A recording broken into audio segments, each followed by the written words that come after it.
Bueno, buenas noches, mi nombre es Diego Marino, soy docente de la Cuarta Cátedra de Medicina Interna. Actualmente soy jefe de residentes del servicio de reumatología del hospital y me desempeño como médico interno en la división de urgencias también del hospital. El tema del que vamos a charlar un poquito hoy es el hablar de síndrome de hipertensión endocraniana. Con respecto a los objetivos que tenemos, y me gustaría que al finalizar eh, esta charla podamos entender la definición de síndrome de hipertensión endocraniana, plantear la fisiología y la fisiopatología de los distintos síndromes de hipertensión endocraniana, entender los mecanismos por los cuales aumenta la presión intracraneal, ver cuáles son los mecanismos adaptativos, tanto en las lesiones agudas como en los procesos crónicos a nivel del sistema nervioso central, plantear cuál es la clínica, entender la clínica de un síndrome de hipertensión endocraniana y ver qué métodos complementarios ustedes van a poder utilizar para confirmar su hipótesis diagnóstica que surge de la anamnesis del examen físico. Básicamente nos vamos a enfocar en el fondo de ojo, la punción lumbar y las neuroimágenes. Voy a sacar el video así. Vamos a empezar planteando dos casos clínicos. El primer caso clínico es un varón de 35 años de edad, no tiene antecedentes de relevancia, que es traído a la guardia por haber presentado un politrauma con traumatismo encefalocraniano, se cae desde un andamio, es una situación frecuente en la guardia de clínica, en cualquier guardia, ingresa inconsciente, hipertenso y bradicárdico. En el examen físico presenta anisocoria, ¿sí?, con midriasis y pupila fija derecha, y obviamente el paciente no responde. La segunda situación clínica es un paciente de 45 años que tiene antecedentes de retrovirus positivos, no tiene un adecuado seguimiento, ¿sí?, por dificultades en el acceso al sistema de salud, es un paciente no adherente al tratamiento, y refiere que hace 2 meses aproximadamente empieza con cefalea, ¿sí?, en vincha, que no cede con los analgésicos, que suele despertarlo por la noche, y que en la última semana agrega vómitos. Cuando uno habla con la familia, lo que refiere es que presenta cambios conductuales, conductas bizarras y trastornos en las funciones superiores. Estas dos situaciones, como van a ver, van a ilustrar dos mecanismos distintos, ¿sí?, y tiene como objetivo que ustedes entiendan un concepto sumamente relevante. ¿Cuál es la definición de síndrome de hipertensión endocraniana? Es un conjunto de signos y síntomas, como todo síndrome, que se producen como consecuencia de cambios estructurales y funcionales que son secundarios al aumento de la presión intracraniana. Y esto es importante. El aumento de la presión intracraniana per se no genera síntomas, excepto que genere distorsiones a nivel de los vasos, de las meninges, ¿sí?, y eso se va a traducir en un cotejo sintomático. Es decir, por ejemplo, el tejido nervioso en sí no genera dolor, sin embargo, cuando se distorsiona la estructura de los vasos, se los tracciona, ¿sí?, o se distorsionan y se deforman las meninges, ¿sí?, que tienen receptores sensitivos, eso genera, ¿sí?, cefalea. Entonces, primer concepto importante, ¿sí?, el aumento de la presión intracraniana genera síntomas cuando hay distorsión de las estructuras normales o una alteración secundaria a la compresión o a la deformación de la función normal. Con respecto a la fisiopatología, la presión intracraneal normal, ¿sí?, está definida y surge de la interacción de dos variables a tener en cuenta. Por un lado, la capacidad craneana. Habitualmente el cráneo tiene una capacidad aproximadamente de 1.700 mililitros. Es capaz de albergar ese volumen. Por otro lado, ¿sí?, eso sería el continente. Por otro lado tenemos el contenido, principalmente la masa encefálica, el sistema nervioso central, que tiene un volumen aproximado, fijo obviamente, ¿sí?, entre 1.200 y 1.400 mililitros. Cuando digo fijo estoy hablando de situaciones fisiológicas. Por otro lado, también determinando el volumen, vamos a tener la sangre que está perfundiendo, ¿sí?, en cada instante el sistema nervioso central, que aproximadamente son 150 mililitros, y por otro lado el líquido cefalorraquídeo, que tiene un volumen aproximado de 100 mililitros en total. Es decir, de la relación entre continente y contenido, ¿sí?, se determina la presión intracraneal. Uno tiene que tener en cuenta que el contenido, ¿sí?, el contenido cerebro, sangre y líquido cefalorraquídeo, el volumen es constante. Y como ya vamos a ver más adelante, pequeños cambios, ¿sí?, que tienen lugar a lo largo del día, o pequeños cambios, ¿sí?, en determinadas patologías, se van a compensar por cambios en los otros componentes. Por ejemplo, un cambio, un aumento, ¿sí?, de tamaño del cerebro por un absceso se va a compensar con una redistribución del líquido cefalorraquídeo. Esto ya lo vamos a ver más en detalle adelante. Siguiendo con la fisiopatología, como dije, la PIC se determinaba por la relación entre la capacidad, ¿sí?, PIC es presión intracraneal, no sé si lo aclaré, ¿sí?, se define por la relación entre la capacidad craneal y el volumen, ¿sí?, el volumen de cerebro, sangre y líquido cefalorraquídeo. Eso en situaciones normales. ¿Qué pasa en situaciones patológicas? Por ejemplo, acá tenemos un cerebro normal y miren esto, ¿sí?, distintas lesiones, ¿sí?, a nivel del sistema nervioso central. Acá ven un tumor grosero, ¿sí?, que está afectando el lóbulo temporal derecho. Por otro lado, acá tienen, fíjense en la simetría, si ustedes cortan por acá, el lado derecho tiene un foco hemorrágico, ¿sí? Esto es un ACV isquémico que sufrió una transformación hemorrágica con edema, ¿sí?, subsecuente.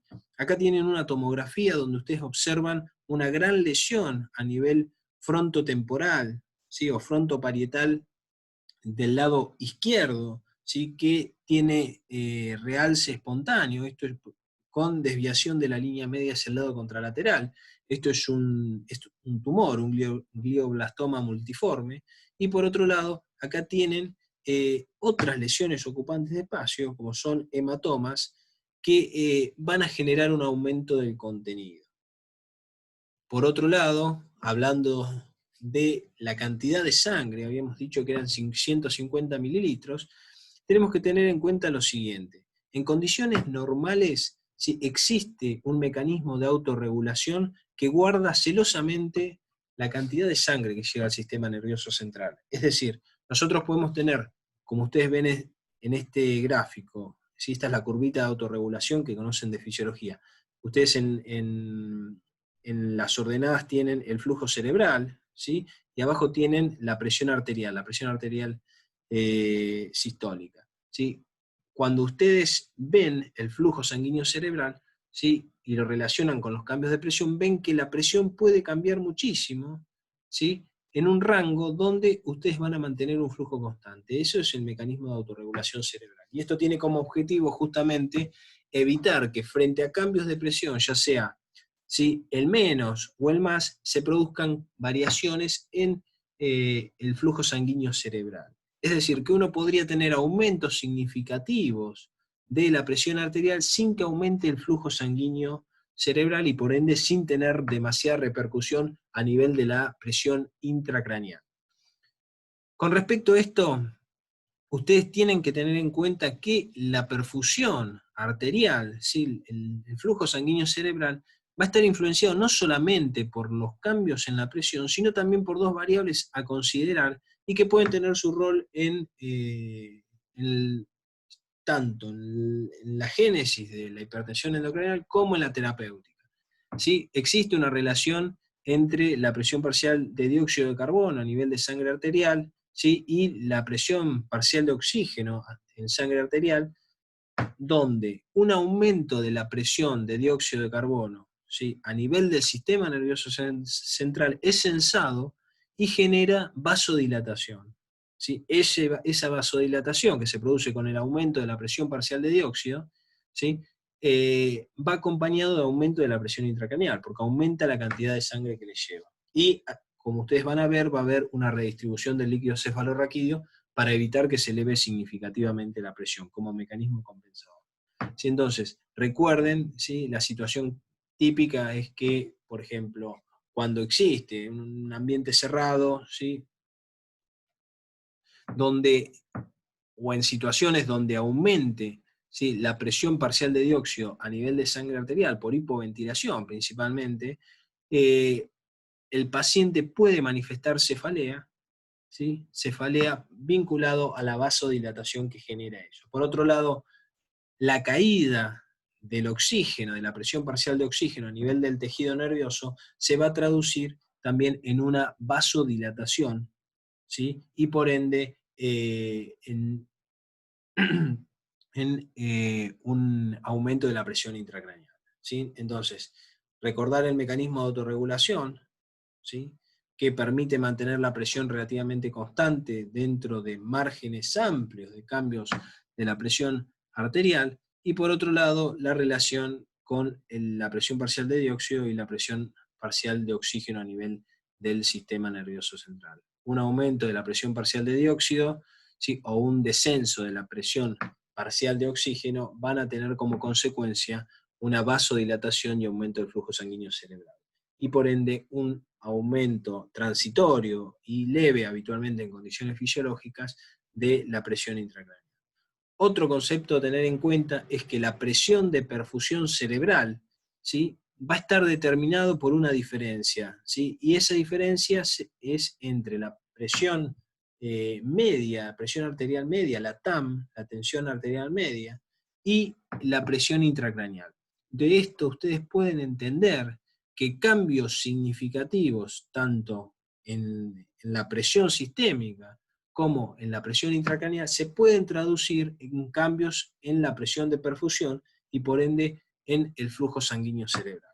Si ustedes quieren poner un ejemplo para entender esto, si hay un paciente que está hipotenso por un proceso infeccioso con una TAM de 50, puede ser que se reduzca la presión de perfusión cerebral y el flujo sanguíneo. Por otro lado, en situaciones donde, y vinculada a lo que nos compete en el tema de hoy, un aumento significativo de la presión intracraneal se va a traducir en una hipoperfusión cerebral con las consecuencias isquémicas sobre el tejido nervioso. Habitualmente no hay una caída significativa de la presión de perfusión cerebral hasta que la presión intracraneal supera los 40 milímetros de mercurio, ¿sí? Recuerden este valor, 40 milímetros de mercurio, estoy hablando de milímetros de mercurio, ¿sí? Cuando ustedes vean las presiones del líquido cefalorraquídeo tienen que tener presente la unidad. Ahí de referencia ustedes van a usar los milímetros de mercurio, pero cuando la midan están hablando de centímetros de agua y después tienen que hacer la conversión. Entonces recuerden esto, que la presión de perfusión cerebral depende de la diferencia entre la tensión arterial media, ¿sí?, la TAM, y la presión intracraneal. Cambios significativos en la presión intracraneal pueden asociarse a disminución de la perfusión cerebral con el daño isquémico consecuente. Siguiendo con la fisiopatología, ya vimos cambios a nivel del tejido cerebral, vimos cambios a nivel del segundo determinante, ¿sí?, de ese volumen intracraneal, que era el contenido de sangre, y el tercer punto es el líquido cefalorraquídeo. Vamos a hablar un poquito de la fisiopatología del líquido cefalorraquídeo.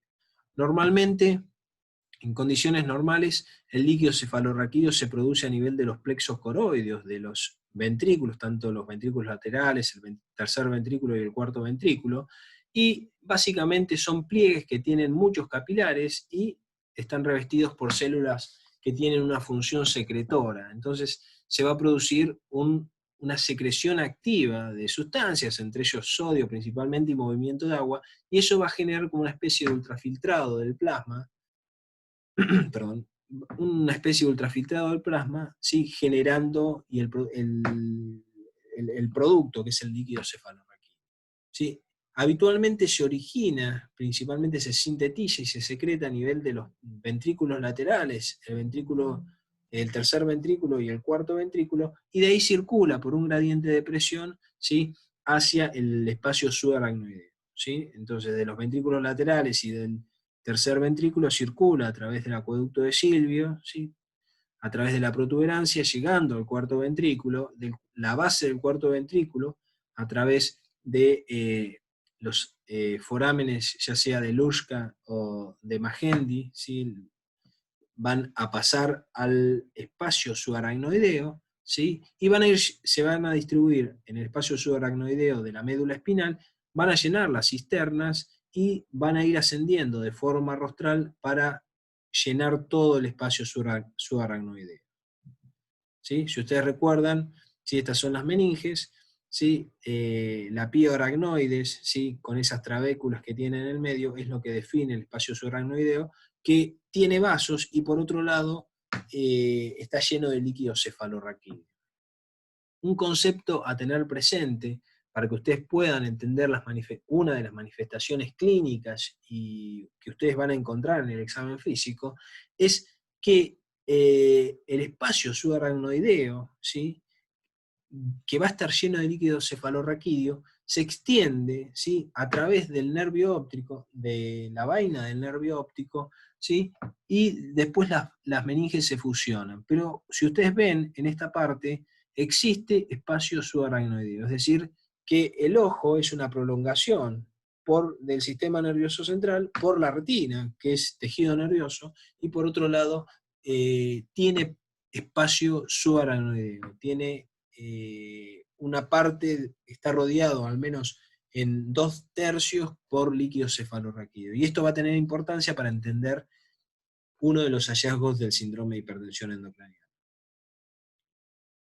Siguiendo un poquito con la fisiopatología, habíamos dicho que se producía un ascenso rostral del líquido cefalorraquídeo llenando todo el espacio subaracnoideo hasta llegar hasta los senos venosos. En los senos venosos se produce esto que está acá, esto es el espacio subaracnoideo, la aracnoides se mete y por decirlo de alguna forma, se produce una herniación de aracnoides dentro de la dura madre y toma contacto con los senos venosos, ¿sí? En un contacto estrecho con la sangre. A ese nivel, ¿sí? El líquido cefalorraquídeo se produce un intercambio, ¿sí? Y se produce la reabsorción del líquido cefalorraquídeo a nivel de los senos venosos. Finalmente, los senos venosos van a drenar su contenido de sangre al sistema de la yugular interna, ¿sí? Que se une posteriormente con la subclavia formando el tronco venoso, el afluente yugulo-subclavio. ¿Sí? Esto es importante también para entender algunas causas de hipertensión endocraniana. Siguiendo un poquito y algunos datos con respecto al líquido cefalorraquídeo, habitualmente, como dijimos, el volumen en cualquier momento es de 100 mililitros en total, tanto entre el sistema nervioso central como en la médula espinal. Se produce a razón de 500 mililitros día, con esta tasa 0,35 mililitros minuto, por lo cual se produce un recambio diario entre 3 a 5 veces del volumen total de líquido cefalorraquídeo. Por otro lado, los cambios en la presión, como mencionamos, no generan aumento de la producción, por esto que dijimos autorregulación, y sí, aumentos en la presión yugular generan un aumento de la presión intracraneal de forma retrógrada. Volvemos un poquito para atrás, la compresión de la yugular o la obstrucción de la yugular por distintos mecanismos genera un aumento de presión retrógrado que se transmite, ¿sí? A los senos venosos y de los senos venosos al espacio subaracnoideo, generando un incremento de la presión intracraneal. Ese mecanismo, ese signo que ustedes encuentran cuando comprimen las yugulares y aumenta la presión cuando están haciendo una punción lumbar, les habla de que existe comunicación entre el espacio subaracnoideo y el sistema ventricular, ¿sí? Por otro lado, con respecto a las funciones del líquido cefalorraquídeo, va a actuar como un verdadero buffer de volumen, es decir, cambios en el volumen o trauma mecánico que se produzca a nivel del cráneo van a afectar menos el tejido nervioso por este efecto de protección que tiene que genera el líquido cefalorraquídeo. Y como van a ver, va a tener un rol significativo en la adaptación del tejido nervioso a los cambios de volúmenes de uno de sus componentes. Por otro lado, como dijimos, el sistema nervioso no tiene linfáticos, por lo cual el líquido cefalorraquídeo actúa como transporte para eliminar los productos metabólicos propios de la actividad cerebral.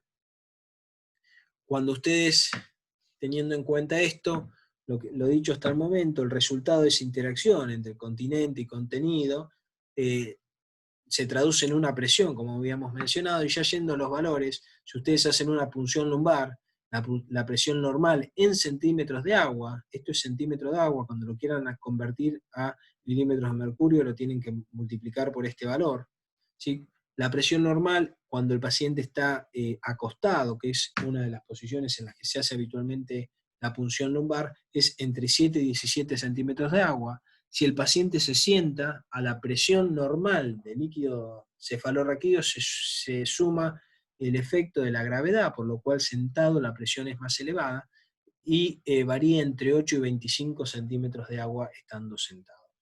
Ustedes hablan de hipertensión endocraniana cuando tienen una presión mayor a 25 centímetros de agua, y los síndromes de hipotensivos o de hipotensión del líquido cefalorraquídeo van a tener una presión menor a 4 centímetros de agua. Miren esto, ¿sí? Básicamente lo que se ve es una gran dilatación de las cavidades, de los ventículos laterales, del cuerpo y de las astas.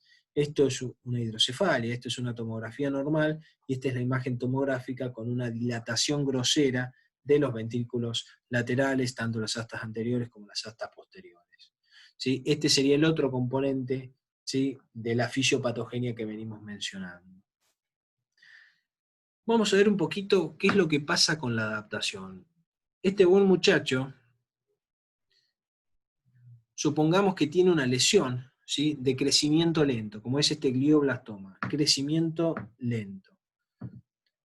Va a tener una fase oligosintomática, es decir, el paciente puede llegar a tener algún dolor de cabeza ocasional, algún trastorno leve, ¿sí?, y a medida que la lesión vaya aumentando de tamaño, generando cambios de presión, ¿sí?, que generen desplazamiento y distorsión del parénquima, el paciente se va a poner francamente sintomático. ¿Sí? Es decir, la cefalea que era ocasional y leve va a tender a ser intensa y de forma sostenida, va a ir acompañado de vómitos, va a ir acompañado de trastornos visuales o de foco neurológico.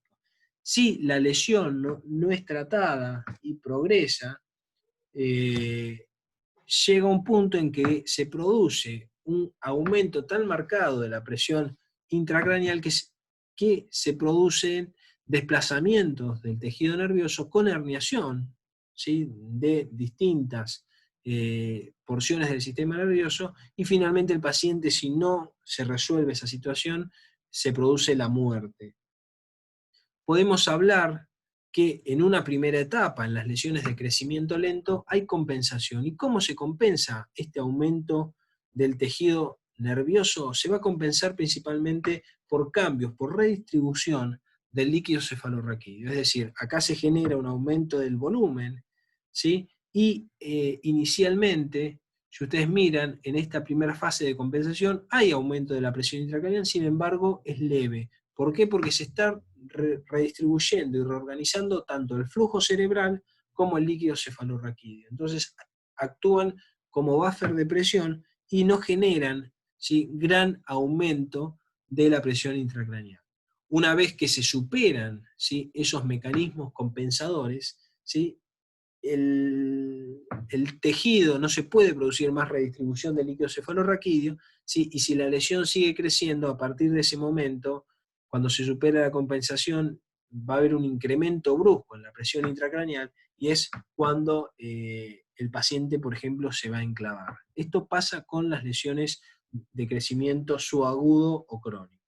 Vamos a otra situación, perdón, y recalcar lo siguiente: los síntomas y signos, nuevamente, no se relacionan con el aumento de la presión, sino con las alteraciones estructurales y funcionales que son secundarias, ¿sí?, al gradiente de presión.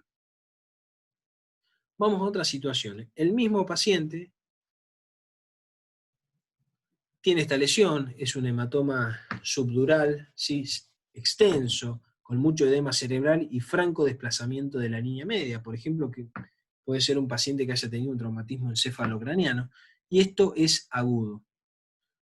El paciente no va a pasar por una fase oligosintomática, sino que va a estar sintomático desde el principio y rápidamente, si no se resuelve la situación y la patología sigue progresando, es decir, sigue sangrando, va a evolucionar a la herniación y a la muerte.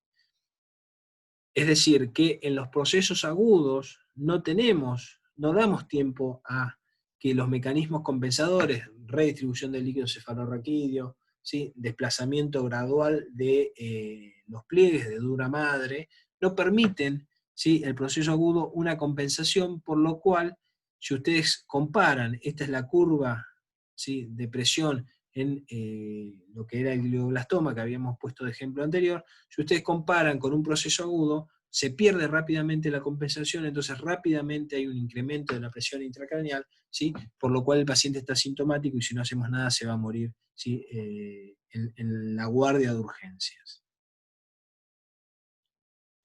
Con respecto a las etiologías y vinculado a esta altura, ustedes ya van a poder razonar cuáles son las etiologías, aunque no conozcan los nombres, a mí me importan los mecanismos para que ustedes puedan razonar qué es lo que está pasando. A grandes rasgos, ustedes podrían tener hipertensión endocraniana por un aumento del tejido nervioso, por ejemplo, lesiones localizadas, ¿sí?, como puede ser un tumor o un absceso, ¿sí?, y un aumento difuso del volumen cerebral, como podría ser el edema cerebral, ¿sí?, en la encefalopatía hipertensiva o en la insuficiencia hepática, o la anoxia isquémica, ¿sí?, que tiene lugar posterior a un paro cardiorrespiratorio prolongado. Es importante tener presente dos cosas. Cuando hay una lesión ocupante de espacio, como un tumor, se produce un gradiente de presión, una distorsión local muy grande, un aumento de volumen muy grande, con aumento de presión también localizado, y eso, ¿sí?, inicialmente va a ser compensado por la redistribución del líquido cefalorraquídeo y por la compartimentalización del sistema nervioso central que genera, por ejemplo, la hoz del cerebro. Una vez que se superan los mecanismos compensadores, el gradiente de presión entre el lado afectado y el otro lado, que es normal, es enorme, por lo cual se produce un gran desplazamiento y herniación. Cuando ustedes ven lo que pasa en el edema cerebral o en la insuficiencia hepática, también con edema cerebral, como no hay una lesión ocupante de espacio, no hay algo localizado, y está en lugar de eso todo el cerebro edematizado, no tiende a haber desplazamiento de la línea media, ¿sí? Y lo que sí sucede es que, como aumenta tanto la presión intracraniana, se genera un compromiso de la presión de perfusión cerebral con la isquemia consecuente. Es una diferencia para tener en cuenta, ¿sí?, frente a este mecanismo. Otro de los mecanismos son las alteraciones en el líquido cefalorraquídeo, es decir, la obstrucción o el aumento en la producción. El aumento de la producción, la verdad que es raro y puede verse en algunos tumores del plexo coroideo, ¿sí? Sin embargo, son raros, no la vamos a tener en cuenta. Sí, la obstrucción al líquido cefalorraquídeo. Cuando hablamos de obstrucción, ¿sí?, al líquido cefalorraquídeo, vamos a incluir dentro de las etiologías las hidrocefalias, ¿sí? Hay distintos tipos de hidrocefalia, y por otro lado también algunas meningitis muy agresivas, con un compromiso extenso del espacio subaracnoideo, generan bloqueo de la absorción del líquido cefalorraquídeo, y eso genera la dilatación ventricular y la hidrocefalia. Cuando ustedes tienen hipertensión endocraniana, ¿sí?, y el mecanismo es la obstrucción de la circulación del líquido cefalorraquídeo o la no absorción a nivel de las granulaciones aracnoideas, ustedes este cuadro lo definen como hidrocefalia, y ustedes pueden tener dos tipos de hidrocefalia. Si hay una obstrucción intraventricular, ¿sí?, impidiendo que el líquido circule normalmente, ustedes tendrán una hidrocefalia no conductiva, ¿sí? Y por otro lado, si el problema no es la circulación, sino que no se absorbe bien a nivel de las vellosidades aracnoideas, se trata o se la define como hidrocefalia conductiva, ¿sí? El tercer mecanismo que nos queda tener presente es el aumento, ¿sí?, de la cantidad de sangre, ¿sí?, la congestión venosa. Y eso se produce, por ejemplo, cuando existe un trombo, una trombosis de los senos venosos, o por ejemplo, también, y lo que hablábamos de la relación de los senos venosos con la cava, cuando existe un síndrome mediastínico con compresión de la vena cava o un síndrome de vena cava superior. Estos son algunos, van a encontrar distintas clasificaciones de las etiologías, pero esta me parece fisiopatológica, por lo cual ustedes no necesitan recordar todas las causas, sino que las pueden racionalizar, en base a lo que hemos dicho. Con respecto a la clínica, recordemos nuevamente la fisiopatogenia. Existe una lesión ocupante de espacio, el glioblastoma multiforme, por ejemplo, o un hematoma. ¿Sí? Eso genera un aumento de volumen local, ¿sí? Que cuando se superan los mecanismos compensadores va a generar la hipertensión endocraniana. Esa distorsión, ¿sí? Esa hipertensión endocraniana genera efectos de masa, genera tracción de los vasos, genera compresión de estructuras y distorsión anatómica, y eso es lo que genera los síntomas y signos propios de la hipertensión endocraniana. Por otro lado, si el proceso no se revierte, va a llegar a un punto donde se produce herniación del tejido. Eso va a generar parálisis de pares craneales, principalmente de los oculomotores, que son los más expuestos y de recorrido más largo, el tercer par y el sexto par. Y esa herniación va a generar mayor distorsión de estructuras anatómicas con mayor síntomas, y por otro lado, la herniación va a generar muchas veces mayor compromiso en la circulación, por ejemplo, del líquido cefalorraquídeo, y agregar al mecanismo expansivo, agregar un cuadro de hidrocefalia secundario vinculado a la obstrucción de, por ejemplo, el acueducto de Silvio. Agregando otro mecanismo, no solamente al aumento del tejido, sino también un cuadro de hidrocefalia, de obstrucción a la circulación del líquido cefalorraquídeo. Entonces, la clínica, recordar que los signos y síntomas dependen de los efectos, ¿sí?, de la hipertensión endocraniana sobre las estructuras. Ustedes se van a basar o van a leer que existe una triada, ¿sí?, donde la cefalea, ¿sí?, es uno de los síntomas más frecuentes y donde ustedes van a tener que hacer el diagnóstico diferencial, ¿sí?, en la guardia. Por otro lado, otro de los vértices es la presencia de papiledema, ¿sí?, del edema de papila, y los vómitos sería el tercer signo a tener en consideración. Algunas características de la cefalea, ¿sí? Cuando ustedes tienen un paciente con cefalea, hay algunas consideraciones que tienen que hacer, y estas son las banderas rojas a considerar. No toda cefalea, ustedes van a ver gran cantidad de pacientes con cefalea, ¿sí? No toda cefalea requiere una neuroimagen, ¿sí? Hay algunos signos de alarma que ustedes tienen que considerar. ¿Cuáles son algunos de los signos de alarma a tener presente? La presencia, ¿sí?, del antecedente de un traumatismo encefalocraniano, ¿sí?, la presencia de un inicio abrupto de la cefalea, la presencia de síntomas neurológicos acompañados, la presencia de inmunodepresión, fiebre o alguna otra sintomatología que haga pensar en causas secundarias, y por otro lado, algunas características de la cefalea que despiertan al paciente por la noche, ¿sí?, entre otras que tiene acá, que esto lo van a poder leer tranquilos después. Pero recuerden que no toda cefalea requiere una neuroimagen, y que existen ciertas banderas rojas, ciertas características de la cefalea que son algunas de las que figuran acá, donde ustedes van a tener que estudiar, más allá del examen físico, al paciente que consulta la guardia. Además de esta tríada, ustedes van a tener otras alteraciones, otras manifestaciones en relación al síndrome de hipertensión endocraniana. Por otro lado, pueden presentar alteraciones de conciencia, como el primer paciente que vimos, que estaba en coma, y el segundo tenía conductas bizarras vinculadas a los cambios estructurales en el sistema nervioso central.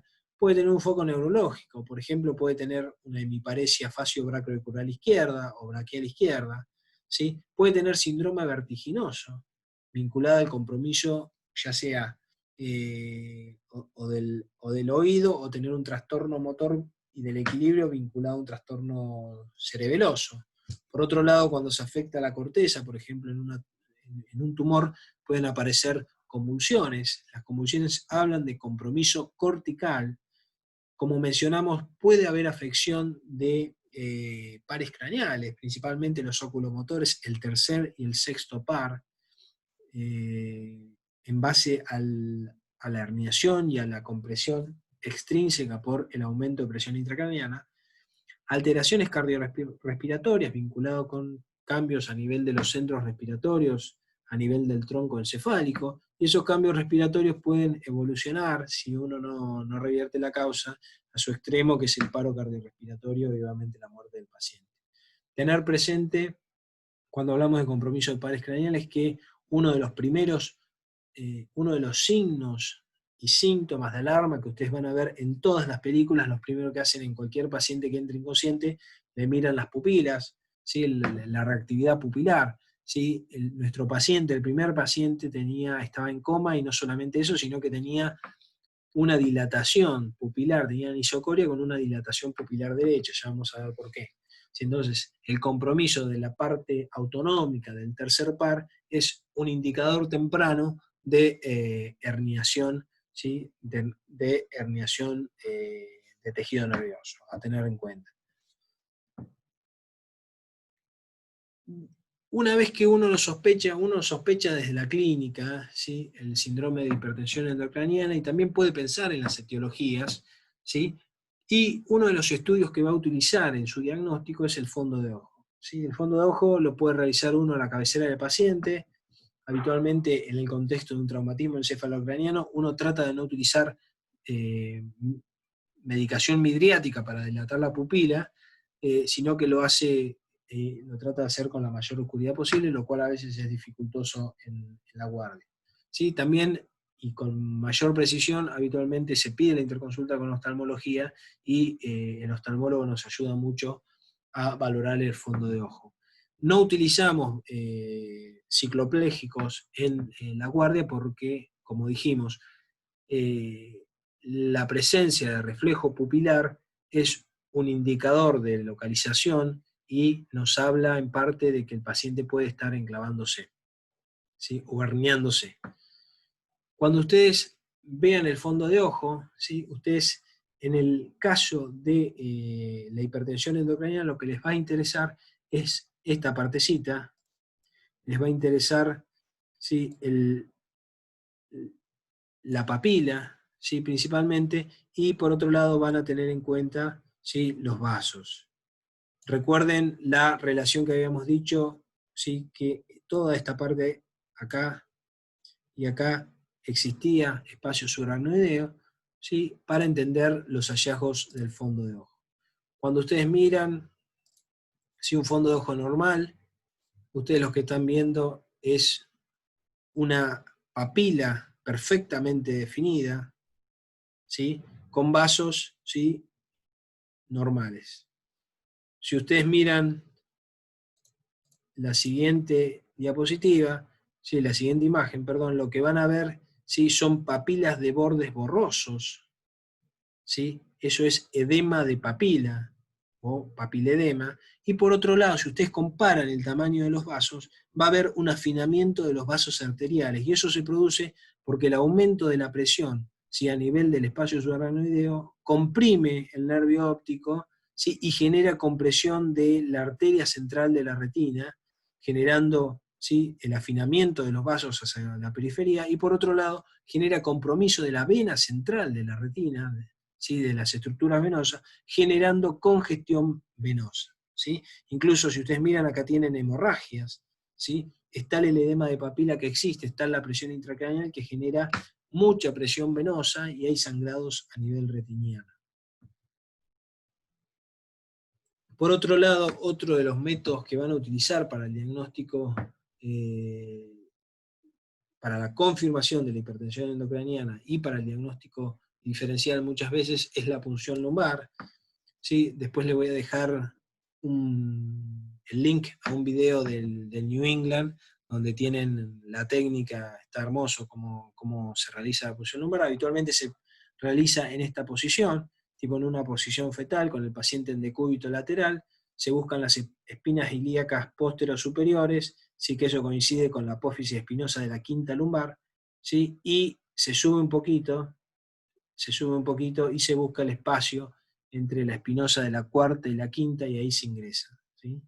Ahí se ingresa con la jeringa y la aguja de esa forma. Y se está entrando, hasta acá llega la médula, esto es el saco dural, si ustedes tienen la cauda equina, pero no tienen, el cono medular está arriba. Entonces entran en la cisterna, en el espacio subaracnoideo y aspiran líquido, en realidad lo dejan salir, dejan gotear el líquido cefalorraquídeo.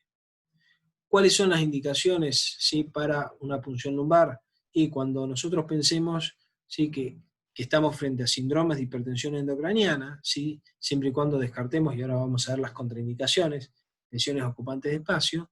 Por otro lado, cuando pensemos en patologías infecciosas, ¿sí?, en algunos casos tiene un rol terapéutico, como la anestesia o en los bloqueos, radiculares. Recordar entonces las infecciones, principalmente como indicaciones para realizar una punción lumbar, las patologías inflamatorias como la esclerosis múltiple y el síndrome de Guillain-Barré, y otras patologías oncológicas donde la presencia de células neoplásicas a nivel del líquido cefalorraquídeo, por ejemplo en los linfomas, genera una modificación en la conducta terapéutica, en la estadificación y en la conducta terapéutica. Estas son las evaluaciones que se van a hacer a nivel del líquido cefalorraquídeo, ¿sí? Esto lo vamos a detallar más en otra de las clases, que es meningitis, o síndrome meningio en realidad. Y estas son las contraindicaciones. Cuando ustedes tengan una infección en la piel, en el sitio de punción, existe una diátesis hemorrágica con menos de 50.000 plaquetas, o un RIN mayor a 1,4. Cuando ustedes tengan hipertensión endocraniana, ¿sí?, con una lesión ocupante de espacio, que esté generando efecto de masa, ¿sí? Y por otro lado, cuando existen cirugías lumbares previas. Es importante detenerse acá. Si ustedes tienen un paciente donde sospechan una lesión ocupante de espacio, un síndrome de hipertensión endocraniana, le hacen un fondo de ojo, tiene edema de papila, ¿sí?, y están pensando en hacerle la punción lumbar, antes de hacerle la punción lumbar, van a tener que hacerle una neuroimagen para descartar, ¿sí?, que tenga una lesión ocupante de espacio, ¿sí?, y que exista desviación de la línea media. ¿Por qué? Esto es esencial porque si ustedes le hacen la punción lumbar a un paciente que tiene una lesión ocupante de espacio, ¿sí?, con desplazamiento de la línea media, ustedes acentúan el gradiente de presión cuando sacan líquido de la parte lumbar, el gradiente rostro-caudal se acentúa y el paciente se enclava. Cuando se enclava, se genera una compresión por parte de la amígdala cerebelosa del tronco encefálico, eso genera disfunción de los centros respiratorios y cardiovasculares y el paciente hace un paro y se muere.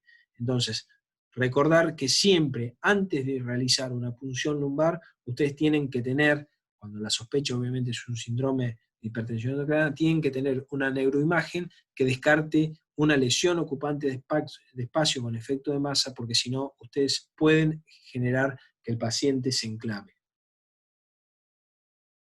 Ya yendo a las neuroimágenes, ¿sí?, en toda guardia, en gran parte de las guardias, ¿sí?, van a tener acceso a una tomografía.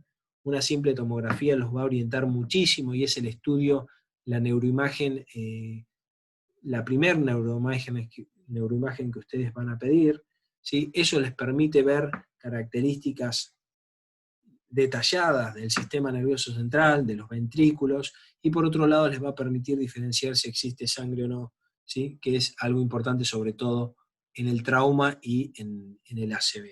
Si ustedes acá están viendo una tomografía de encéfalo normal, ¿sí?, donde distinguen perfectamente la corteza, ¿sí?, se ven los pliegues, estos pliegues es espacio subaracnoideo, ¿sí?, lo mismo que acá. Si pueden distinguir la sustancia blanca, si pueden distinguir los ganglios de la base, ¿sí?, pueden distinguirlos perfectamente, los ganglios de base. Acá tienen sustancia blanca, que es la cápsula interna, ¿sí? Y por otro lado, pueden ver perfectamente, ¿sí?, el sistema ventricular, ¿sí?, con las astas anteriores, las astas posteriores, ¿sí?, y demás. Y otra cosa que van a ver perfecto y que es importante en el trauma es la parte ósea, ¿sí?, hablando de tomografía.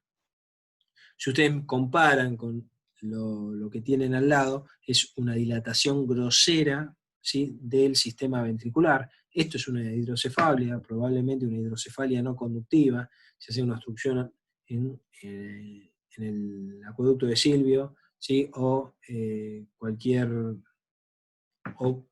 el sistema ventricular. Por otro lado, si ustedes miran, fíjense en cómo la dilatación marcada, ¿sí?, del sistema ventricular genera, ¿sí?, compresión del parénquima, ¿sí?, y distorsión de la estructura anatómica normal. Fíjense en que la presencia, a pesar de la gran dilatación ventricular, no hay desviación de la línea media, por lo que dijimos, es un proceso generalizado, y eso no genera efecto de masa, sino que genera una dilatación simétrica de todo el sistema, de todo el tejido nervioso.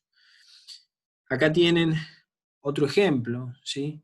En este caso lo que van a ver, ¿sí?, si ustedes prestan atención, ¿sí?, el hueso está perfecto, ¿sí?, el tejido nervioso, cuando entran a ver la corteza, ven estas liñitas hiperdensas, ¿sí?, en esta parte, en el tejido, en el espacio subaracnoideo, donde debería ser negrito, como acá, ¿sí?, ustedes ven, ¿sí?, áreas hiperdensas, ¿sí?, si ustedes siguen, ¿sí?, el resto de la corteza está bien.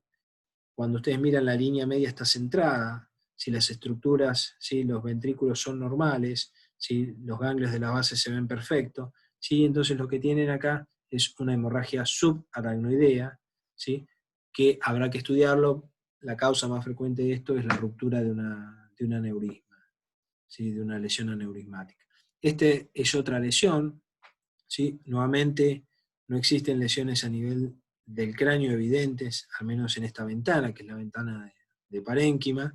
¿Sí? Cuando ustedes miran, ¿sí?, ven que la línea media está desplazada hacia la izquierda. ¿Sí? Existe una gran lesión, espontáneamente. Esto es una tomografía sin contraste. La tomografía por guardia habitualmente la van a hacer para cerebro, la van a hacer sin contraste, porque la sangre, como ven, se ve espontáneamente hiperdensa. Entonces, existe una gran lesión que tiene el aspecto de una luna, ¿sí?, que esto es un hematoma subdural, ¿sí? Fíjense en que esto es relativamente agudo y grosero, por lo cual genera edema a nivel del cerebro. El hematoma más el edema genera desplazamiento de la línea media. Esta es la línea media, están todas las estructuras desplazadas, ¿sí? Y por otro lado genera colapso del sistema ventricular. Ese colapso ventricular va a agregar, si ustedes miran, está colapsando la parte anterior y tiene una hidrocefalia obstructiva, que ustedes la ven manifiesta por dilatación del asta posterior del lado izquierdo. ¿Sí? Entonces, al mecanismo, al desplazamiento que genera, el efecto de masa que genera el hematoma, se suma el edema, ¿sí?, y por otro lado, sí, se suma la hidrocefalia secundaria, que genera la distorsión de la anatomía normal. ¿Cuándo vamos a indicar una neuroimagen? Estas son algunas de las indicaciones, ¿sí? No todo paciente que tenga cefalea, ¿sí?, va a requerir una neuroimagen. Yo acá les dejo para que las lean bien. Todo paciente con un traumatismo encefalocraniano, ¿sí?, de moderado a severo, o que tenga algún factor de riesgo, por ejemplo, que sea anticoagulado, que sea añoso, ¿sí?, más de 70 años. ¿Sí? Los pacientes añosos con atrofia cortical,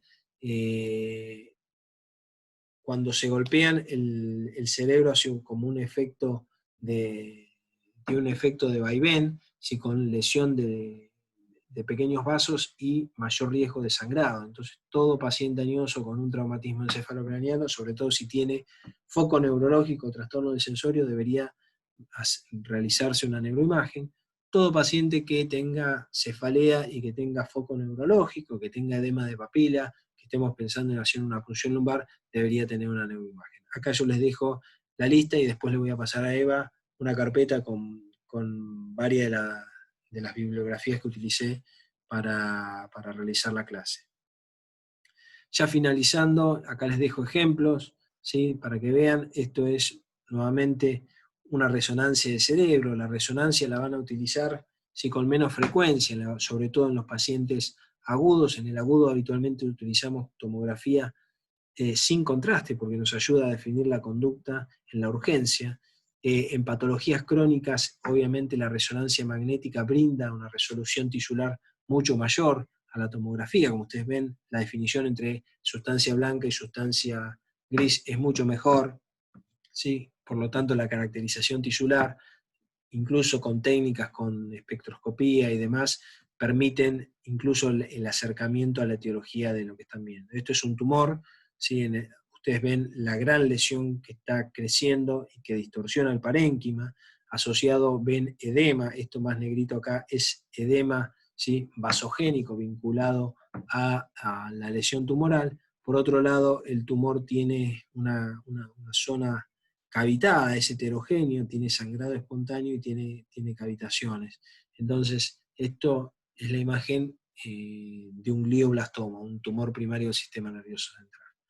Acá lo que ven, si ustedes prestan atención, miren esto es un cerebro normal, fíjense en los surcos, ¿sí? Fíjense en los surcos, fíjense en la diferenciación entre sustancia gris y sustancia blanca. Los surcos, el sistema ventricular, cuando ustedes miran acá no ven nada de eso, ¿sí? Esto es un paciente con edema cerebral.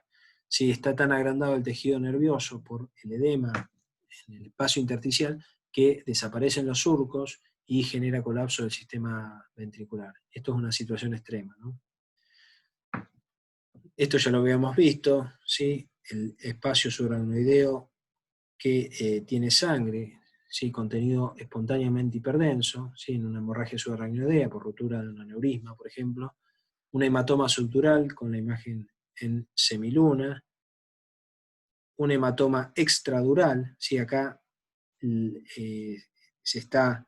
la lesión está ocupando, está por fuera de la dura madre, entonces como la dura madre está muy pegada al cráneo, genera esta imagen, ¿sí? Ovoide. Esto es un extradural, ¿sí? Pero en la hoz del cerebro. Esto habitualmente son por mecanismos de shaking, cuando el paciente golpea el cráneo contra el piso, ¿sí? Y hay como una sacudida, ¿sí? Del cerebro y se genera hematomas en esta zona. Es importante identificarlos porque a veces se pueden confundir con calcificaciones, ¿sí? de la hoz del cerebro, y obviamente las implicancias terapéuticas y en el manejo son totalmente distintas.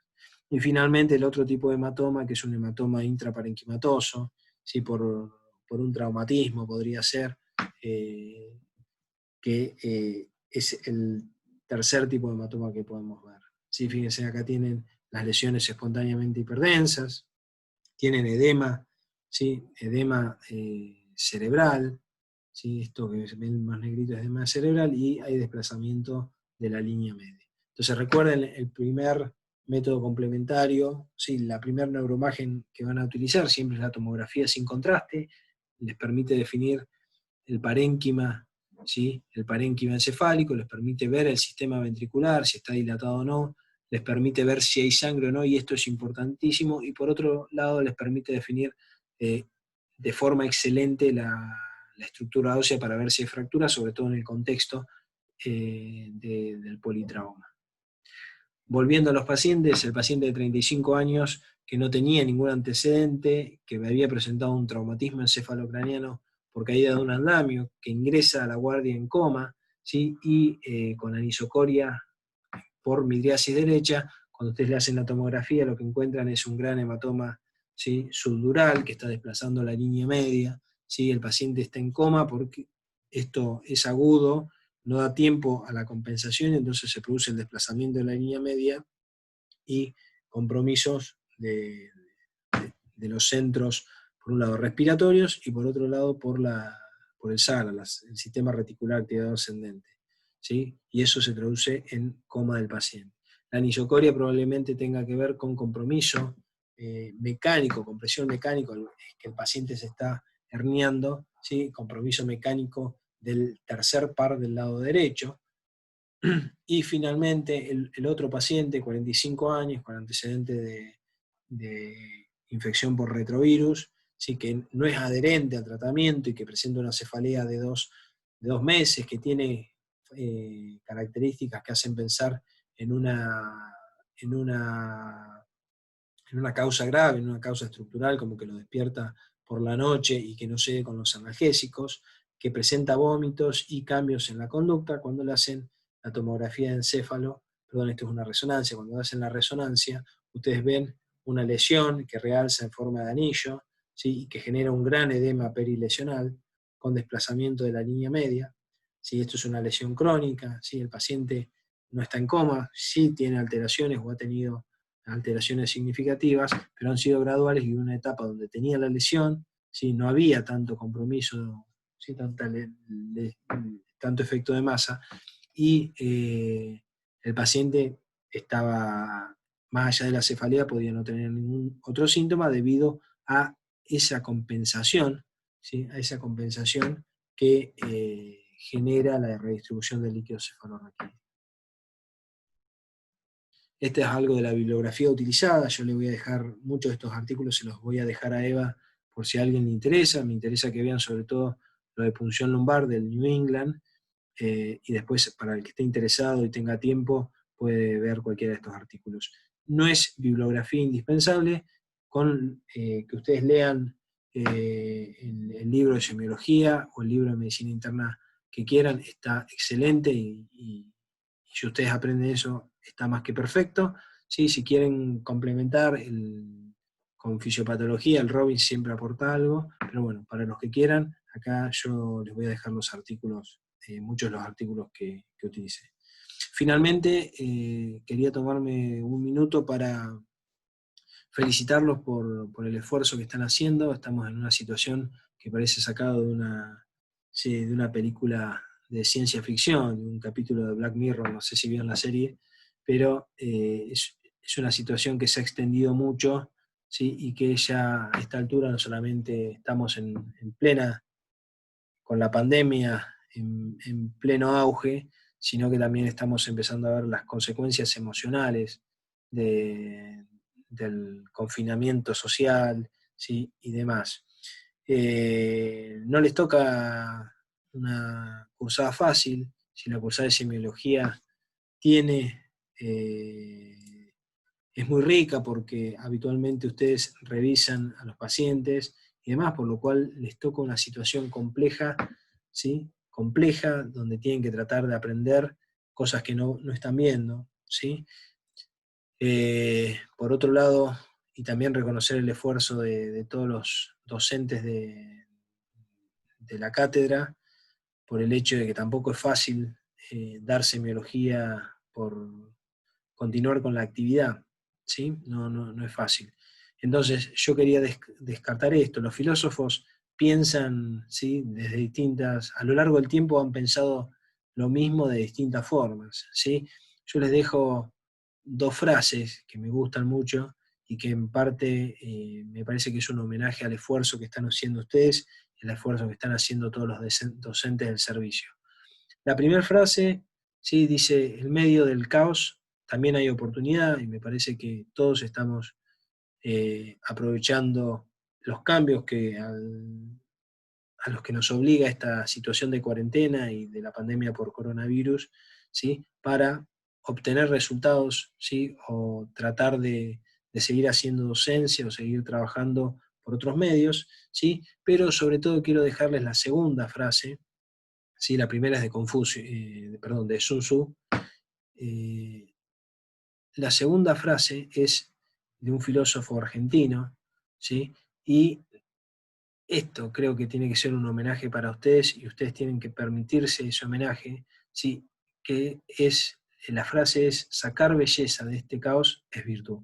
Y la frase es de Cerati. Entonces, los felicito por el esfuerzo que están haciendo, no es fácil, ¿sí? Y nada, a seguir adelante. En algún momento podrán retornar al hospital y ya ahí verán la parte de semiología, el examen físico y eso que es muy difícil de aprender si uno no lo realiza. Así que bueno, nada, felicitaciones tanto a ustedes como a todos los docentes que están haciendo un esfuerzo descomunal y están tratando de sacar belleza de toda esta situación terrible que estamos viviendo.